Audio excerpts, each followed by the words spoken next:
അസ്സലാമു അലൈക്കും. റമദാൻ അതിന്റെ അവസാന പത്തിലേക്ക് കടന്നിരിക്കുകയാണ് അല്ലേ? കാരുണ്യത്തിന്റെയും പാപമോചനത്തിന്റെയും ഈ അവസാനത്തെ 10 രാവുകൾ എങ്ങനെയാണ് നമ്മളിത് ശരിക്കും മുതലാക്കാൻ പോകുന്നത്? ഈ അനുഗ്രഹീതമായ രാത്രികളെ നഷ്ടപ്പെടുത്താതെ എങ്ങനെ വിജയിക്കാമെന്നതിനെക്കുറിച്ചുള്ള ഒരു ചെറിയ വഴികാട്ടിയാണിത്. നമുക്ക് പ്രവാചകന്റെ ഈ വാക്കുകളിൽ നിന്ന് തന്നെ തുടങ്ങാം. ലൈലത്തുൽ ഖദർ നഷ്ടപ്പെടുന്നതിന്റെ ഗൗരവം എത്രത്തോളമുണ്ടെന്ന് ഈ ഒരൊറ്റ ഹദീസ് മതി നമുക്ക് മനസ്സിലാക്കാൻ. ഇതില് മഹ്റൂം എന്നൊരു വാക്ക് പ്രവാചകൻ ഉപയോഗിച്ചിട്ടുണ്ട്. അതായത് വിലക്കപ്പെട്ടവൻ, അല്ലെങ്കിൽ യഥാർത്ഥത്തിൽ എല്ലാം നഷ്ടപ്പെട്ടു പോയവൻ. ഒന്നാലോചിച്ചു നോക്കൂ, ഈയൊരു രാത്രിയിലെ നന്മ നഷ്ടപ്പെട്ടു പോയാൽ പിന്നെ എല്ലാ നന്മകളും നഷ്ടപ്പെട്ടതുപോലെയാണെന്നാണ് പ്രവാചകൻ പറയുന്നത്. അപ്പോ സ്വാഭാവികമായും നമ്മുടെ മനസ്സിലൊരു ചോദ്യം വരും. ആരാണ് ഈ യഥാർത്ഥ നഷ്ടക്കാരൻ? ആരാണ് ഈ മഹ്റൂം? ഈ ചോദ്യം നമ്മൾ ഓരോരുത്തരും നമ്മളോട് തന്നെ ചോദിക്കേണ്ടതൊന്നാണ്. ഈ വിശകലനത്തിനൊടുവിൽ ആ ആത്മീയ നഷ്ടം എങ്ങനെ ഒഴിവാക്കാം എന്ന് നമുക്ക് ഒരുമിച്ച് മനസ്സിലാക്കാം. ആദ്യം തന്നെ ഒരു കാര്യം പറയട്ടെ. ആരാണ് നഷ്ടക്കാരനല്ലാത്തത് എന്ന് നമുക്ക് നോക്കാം. കാരണം പലപ്പോഴും നമുക്ക് തെറ്റുപറ്റുന്നത് ഇവിടെയാണ്. ഒരുപക്ഷെ നിങ്ങൾ വിചാരിക്കുന്നുണ്ടാവും, രാത്രിയിൽ അറിയാതെ ഒന്ന് ഉറങ്ങിപ്പോയതുകൊണ്ടോ അല്ലെങ്കിൽ അസുഖം കാരണം കൂടുതൽ ഇബാദത്ത് ചെയ്യാൻ പറ്റാത്തതുകൊണ്ടോ ഒരാൾ നഷ്ടക്കാരനാവുമെന്ന്. എന്നാൽ അങ്ങനെയല്ല. യഥാർത്ഥ നഷ്ടം എന്നത് മനഃപൂർവമായ ഒരു അശ്രദ്ധയാണ്. നോക്കൂ, അല്ലാഹുവിന്റെ കാരുണ്യം എത്ര വലുതാണെന്ന്. രാത്രി മുഴുവൻ ഇബാദത്ത് ചെയ്യാൻ ആഗ്രഹിച്ചിട്ട് ക്ഷീണം കൊണ്ട് അറിയാതെ ഉറങ്ങിപ്പോയ ഒരാളെ അല്ലാഹു ഒരിക്കലും നഷ്ടക്കാരനായി കാണില്ല. കാരണം അവന്റെ നീയത്ത് അത്രയ്ക്ക് ശുദ്ധമായിരുന്നു. അതുപോലെ ശാരീരികമായ കാരണങ്ങൾ കൊണ്ട് നമസ്കരിക്കാൻ കഴിയാത്തൊരു സഹോദരിയും നഷ്ടക്കാരിയാവുന്നില്ല. പക്ഷേ വലതുവശത്തേക്ക് നോക്കൂ.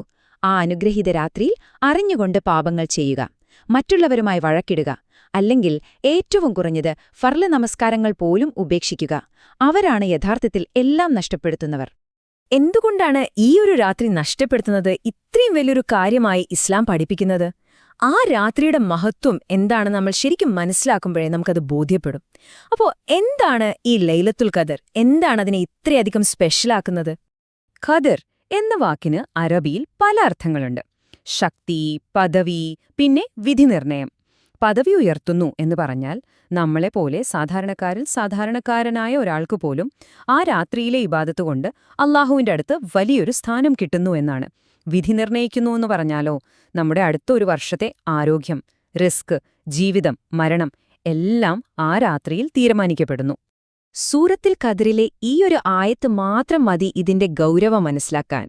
1000 മാസങ്ങളെക്കാൾ ശ്രേഷ്ഠമായ ഒരൊറ്റ രാത്രി. എന്താണ് ഈ 1000 മാസമെന്ന് പറഞ്ഞാൽ? നമുക്കതൊന്ന് കണക്കുകൂട്ടി നോക്കാം. 1000 മാസം എന്നുവച്ചാൽ 83 വർഷത്തിൽ കൂടുതൽ. ഒന്നാലോചിച്ചു നോക്കൂ, നമ്മുടെയൊക്കെ ഒരു ശരാശരി ആയുസ്. അത്രയും കാലം ഒരു ദിവസം പോലും മുടങ്ങാതെ ആരാധന ചെയ്യുന്നതിനേക്കാൾ വലിയ പ്രതിഫലം വെറും ഒരൊറ്റ രാത്രി കൊണ്ട് അല്ലാഹു നമുക്ക് വാഗ്ദാനം ചെയ്യുന്നു. സുബ്ഹാനല്ലാ. ഓർക്കണം, ഇത് അല്ലാഹു നൽകുന്ന മിനിമം കണക്കാണ്. അവൻ ഉദ്ദേശിക്കുന്നവർക്ക് അവൻ കണക്കില്ലാതെ നൽകും. നമ്മുടെ ജീവിതത്തിലെ ഏറ്റവും പ്രധാനപ്പെട്ട തീരുമാനങ്ങൾ എടുക്കുന്ന ഒരു മീറ്റിംഗിനെക്കുറിച്ചൊന്ന് ചിന്തിച്ചു നോക്കൂ. അതിനേക്കാൾ എത്രയോ ഗൗരവമേറിയതാണ് ഈ രാത്രി. കാരണം നമ്മുടെ ഒരു വർഷത്തെ ജീവിതമാണ് ഇവിടെ തീരുമാനിക്കപ്പെടുന്നത്. ഖുർആൻ അവതരിച്ച, ഭൂമിയിലേക്ക് എണ്ണിയാൽ തീരാത്തത്ര മലക്കുകൾ ഇറങ്ങിവരുന്ന, നമ്മുടെ പാപങ്ങൾ പൊറുക്കപ്പെടുന്ന ആ രാത്രിയെ നമുക്കെങ്ങനെ അശ്രദ്ധമായി കാണാൻ കഴിയും? ഇത്രയൊക്കെ മഹത്വമുള്ള ഈ രാത്രിയെ എങ്ങനെ വരവേൽക്കാം? നമ്മുടെ കയ്യിൽ നിന്ന് അത് നഷ്ടപ്പെട്ടു പോകാതിരിക്കാൻ എന്തൊക്കെ ചെയ്യണം?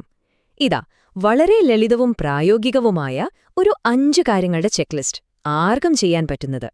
ഈ 5 കാര്യങ്ങൾ ഒന്ന് ശ്രദ്ധിച്ചു നോക്കൂ. ഒന്നാമതായി, രാത്രി തുടങ്ങുന്നത് മഗ്രിബ് മുതലാണ്. അപ്പോ ഇഫ്താർ മുതൽ തന്നെ നമ്മുടെ സംസാരം ശ്രദ്ധിക്കണം. രണ്ടാമത്തെ കാര്യം ഒരു ബമ്പർ ഓഫറാണ്. ഇശാ ഫജ്ർ ജമാഅത്തായി നമസ്കരിച്ചാൽ രാത്രി മുഴുവൻ നമസ്കരിച്ച പ്രതിഫലം ഉറപ്പ്. 3, തറാവീഹ് ഇമാം തുടങ്ങി തീർക്കുന്നതുവരെ കൂടെ നിൽക്കുക. 4, നടക്കുന്ന സമയത്തും ഇരിക്കുന്ന സമയത്തുമെല്ലാം ചെറിയ ചെറിയ ദുആകളിങ്ങനെ ഉരുവിട്ടുകൊണ്ടേയിരിക്കുക. 5, ഒരേ ഇബാദത്തിൽ മാത്രം ഒതുങ്ങരുത്. കുറച്ചുനേരം ഖുർആൻ, പിന്നെ ദുആ, പിന്നെ സദക്ക, ഇങ്ങനെ മാറി മാറി ചെയ്യുമ്പോൾ നമുക്കൊരു ഉന്മേഷം കിട്ടും. നമ്മൾ വിജയിക്കാനുള്ള കാര്യങ്ങൾ ശ്രദ്ധിക്കുന്നതോടൊപ്പം തന്നെ നമ്മുടെ കഷ്ടപ്പാടിനെ മുഴുവൻ ഇല്ലാതാക്കിയേക്കാവുന്ന ചില തെറ്റുകളെക്കുറിച്ചും നമ്മൾ അറിഞ്ഞിരിക്കണം.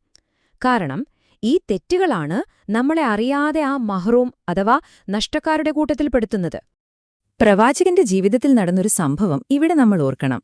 ലൈലത്തുൽ ഖദർ ഏത് ദിവസമാണെന്ന് പ്രവാചകന് കൃത്യമായി അറിയിപ്പ് കിട്ടി. ആ സന്തോഷവാർത്ത സഹാബികളെ അറിയിക്കാൻ പുറത്തേക്ക് വന്നപ്പോൾ രണ്ടുപേർ തമ്മിൽ വഴക്കിടുന്നത് കണ്ടു. ആ തർക്കം കാരണം ആ അറിവ് പ്രവാചകന്റെ മനസ്സിൽ നിന്ന് അല്ലാഹു ഉയർത്തിക്കളഞ്ഞു.